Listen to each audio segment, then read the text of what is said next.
ઓમ શાંતિ. મહાશિવરાત્રિ પાવન પર્વની આપ સૌને હાર્દિક શુભકામનાઓ. આપણા ભારત દેશમાં પ્રતિવર્ષ અનેક વ્રતો, ઉત્સવો, પર્વો અને પ્રસંગો મનાવવામાં આવે છે કે જે આપણને એક સારા સંસ્કાર શીખવે છે અને આધ્યાત્મિકતા તરફ લઈ જાય છે. જેમ કે રક્ષાબંધનનો તહેવાર પવિત્રતાનું સૂચક છે. નવરાત્રિનો તહેવાર આસુરી શક્તિ પર દેવી શક્તિના વિજયનું પ્રતીક છે. એ જ રીતે મહાશિવરાત્રિ એ આપણને પરમાત્મા શિવનો અવતરણનો સંદેશ આપે છે. મહાશિવરાત્રિ અર્થાત શું? મહાશિવરાત્રિ જેમાં રાત્રિ શબ્દ આવે છે. રાત્રિ અર્થાત અંધકાર.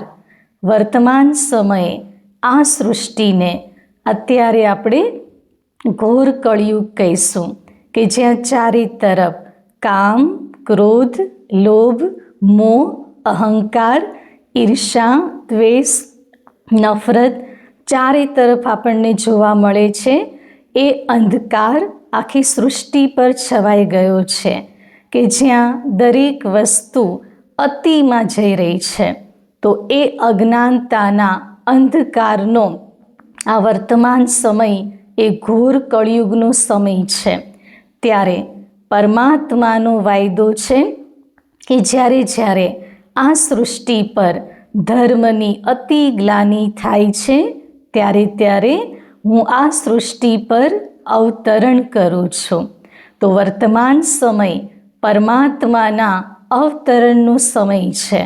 વર્તમાન સમય એ આ સૃષ્ટિ પર ધર્મ ગ્લાનિનો સમય છે. પણ ધર્મ ગ્લાનિ એટલે શું?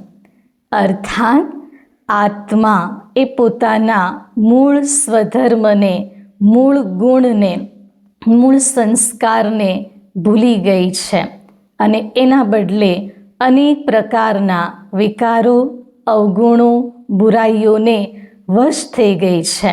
અને એટલા માટે જ આ એ ધર્મ ગ્લાનિનો સમય છે. પરંતુ આ ધર્મ ગ્લાનિના સમયે પરમાત્મા શિવ સ્વયં આ સૃષ્ટિ પર અવતરણ કરી અને આપણને આપણા સાચા સ્વધર્મમાં સ્થિત થવાનું શીખવાડે છે.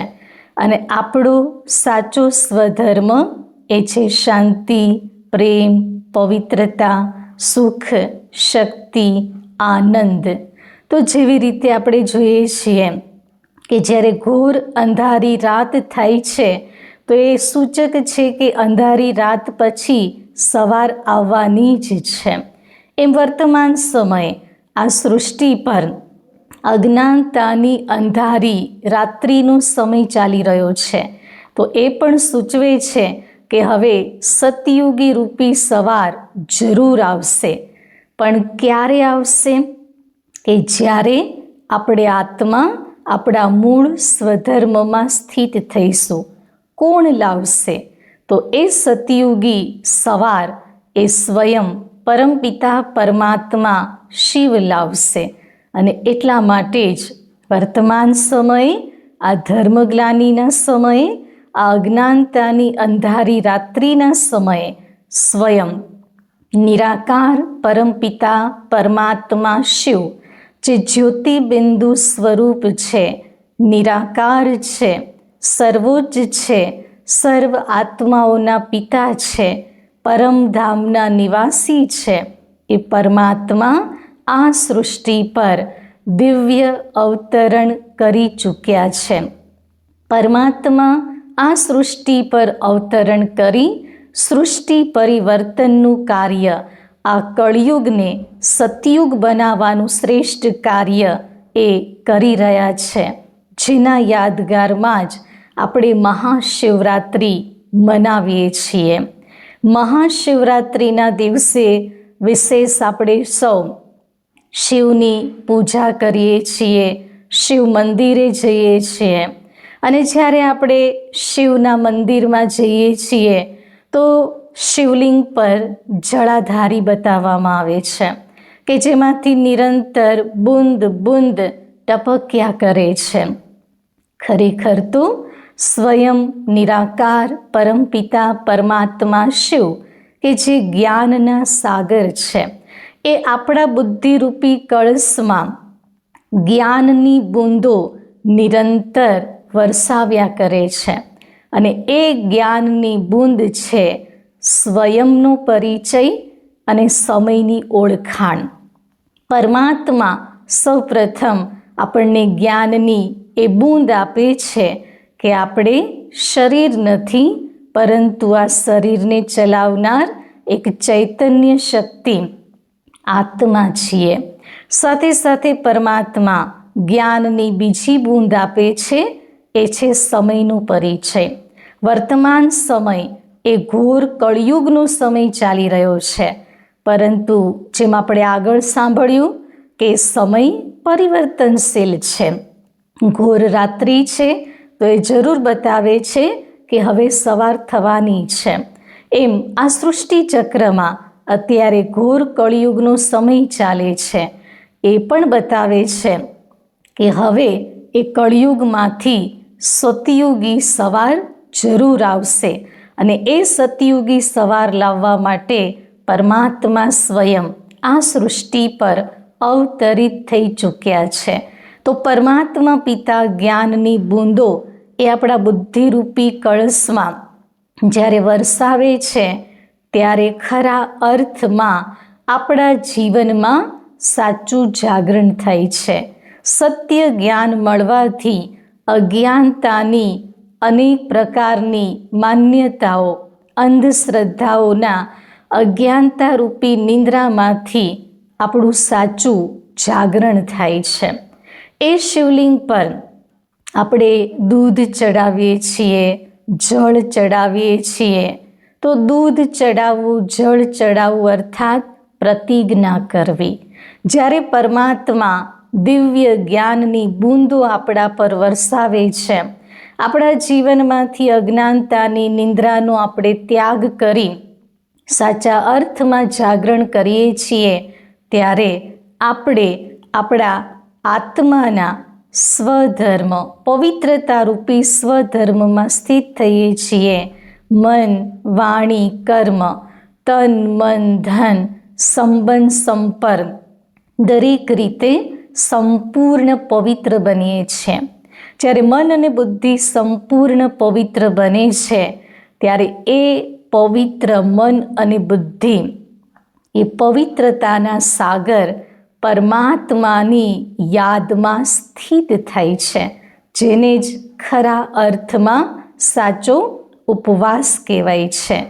પરમાત્મા પિતા કે જે જ્ઞાનના સાગર છે, જ્ઞાનના ભંડાર છે, તો પરમાત્મા આવી અને આપણને જ્યારે સત્ય જ્ઞાન આપે છે, ત્યારે જ્ઞાનરૂપી ભાંગ પી અને આપણે આપણા જીવનમાં અતિન્દ્રિય સુખનો અનુભવ કરીએ છીએ. પરમાત્મા શિવ પર આકડા, ધતુરા આવા કડવા ફૂલો ચડાવવામાં આવે છે.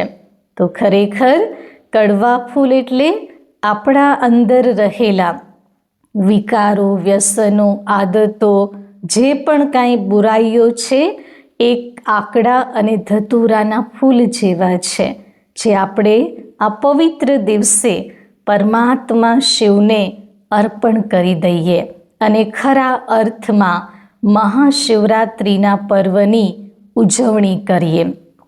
તો આજે બ્રહ્માકુમારી વિદ્યાલયની અંદર જે પણ ભાઈ બહેનો નિયમિત રીતે આવી રહ્યા છે, એ લોકો પોતાના ઘરે આજના દિવસે પોતાના પરિવારની સાથે, આડોશ પાડોશ, સગા સંબંધીઓની સાથે મળી અને પરમાત્મા શિવનો ધ્વજ પોતાના ઘરે લહેરાવશે. તો એ પરમાત્મા શિવનો જે ધ્વજ છે, એનું પણ ઘણું મહત્ત્વ છે.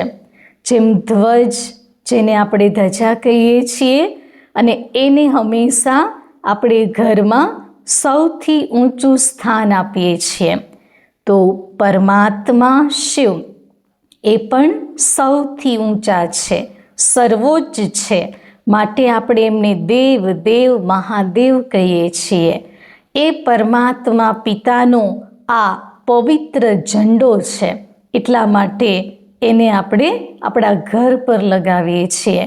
બીજી વાત કે ઝંડો કે જે પરમાત્માની છત્રછાયા છે, જેના ઘર પર પરમાત્મા શિવનો ઝંડો લહેરાય છે નિરંતર, એ ઝંડા દ્વારા પરમાત્માના શક્તિશાળી વાઇબ્રેશન એ ઘર ઉપર અને ઘરમાં રહેનારા દરેક લોકો પર વરસતા રહે છે. પરમાત્મા શિવનો ઝંડો, જેને આપણે ધજા કહીએ છીએ, હંમેશા ધજા એક પવિત્ર સ્થાન પર લગાડવામાં આવે છે. જ્યાં ધજા હોય એને આપણે એક મંદિર કહીએ છીએ. તો જે સ્થાન પર આ પરમાત્મા શિવનો ધ્વજ લહેરાય છે, એ દરેક ઘર એ ઘર નથી રહેતું, પણ એક પવિત્ર મંદિર સમાન બની જાય છે. એ ધ્વજના 2 કલર છે, જેમાં લાલ કલરની પણ કિરણો છે અને પીળા કલરની કિરણો છે. તો લાલ કલર એ શક્તિનું પ્રતીક છે અને પીળો કલર એ સુખનું પ્રતીક છે. નિરંતર પરમાત્માના ધ્વજમાંથી પરમાત્માની દિવ્ય શક્તિઓ અને પરમાત્મા સુખની વર્ષા એ ઘર ઉપર થતી રહે છે. જે જગ્યાએ પરમાત્મા શિવનો ધ્વજ લાગે છે, એ પરમાત્મા એ સ્થાન પર રહેનારા દરેક આત્માઓનું સદા સંપૂર્ણપણે રક્ષા પાલન કરતા હોય છે. અને એટલા માટે આ પવિત્ર ઝંડો એ દરેકના ઘર પર લગાડવામાં આવે છે. સાથે સાથે બ્રહ્માકુમારી વિદ્યાલય દ્વારા આ વર્ષે મહાશિવરાત્રિના પાવન પર્વને ખૂબ જ ભવ્યતાથી અને દિવ્યતાથી મનાવવામાં આવે છે. શિવરાત્રિ કે જે 26 ફેબ્રુઆરી છે, પરંતુ બ્રહ્માકુમારી વિદ્યાલય દ્વારા ખાસ 4 દિવસ માટે અમરેલીના દરેક ધર્મપ્રેમી ભાઈઓ બહેનો માટે ખૂબ સુંદર અમરનાથ ગુફા, અમરનાથ દર્શન અને આધ્યાત્મિક મેળાનું આયોજન કરવામાં આવ્યું છે. ખાસ અમરનાથ યાત્રાનું આપણા જીવનમાં ઘણું બધું મહત્ત્વ છે, પણ દરેક લોકો સમય કાઢી અમરનાથ સુધી નથી પહોંચી શકતા. તો બધા જ લોકોને ઘરે બેઠા અમરેલીના આંગણે અમરનાથના દર્શન થાય એવા એક લક્ષ્ય સાથે ખૂબ સુંદર અમરનાથ ગુફા અને સાથે સાથે આધ્યાત્મિક મેળાનું પણ આયોજન કરવામાં આવ્યું છે. અમરનાથના દર્શન તો આપ કરશો જ, પણ એની સાથે સાથે આધ્યાત્મિક જ્ઞાનની વાતોને પણ જાણી શકશો. જ્ઞાન સાથે ગમ્મત કેવી રીતે પ્રાપ્ત કરવી, મેડિટેશનની અનુભૂતિ કઈ રીતે કરવી, આ ઘોર કળિયુગી દુનિયા હવે ટૂંક સમયમાં સતયુગી સૃષ્ટિમાં પરિવર્તન થવાની છે. આવા સુંદર અલગ અલગ સ્ટોલ દ્વારા, મોડલ દ્વારા દિવ્ય દર્શન મેળાનું ભવ્ય આયોજન કરવામાં આવ્યું છે, જેની તારીખ નોટ કરી લેશો. 22 ફેબ્રુઆરી 2025 સાંજે 6 વાગે મેળાનું ઉદ્ઘાટન છે. 23થી 26 ફેબ્રુઆરી સવારે 10થી રાત્રે 10 વાગ્યા સુધી આ મેળો ખુલ્લો રહેશે. મેળાનું સ્થાન એ નૂતન હાઈસ્કૂલનું મેદાન ચિત્તલ રોડ પર છે. તો આપ સર્વને ખૂબ ખૂબ દિલથી હાર્દિક ઈશ્વરીય નિમંત્રણ છે કે મહાશિવરાત્રિના પાવન પર્વ નિમિત્તે આપ સર્વ આ અમરનાથ દિવ્ય દર્શન આધ્યાત્મિક મેળાનો લાભ લેવા અવશ્ય પધારશો જી. ઓમ શાંતિ.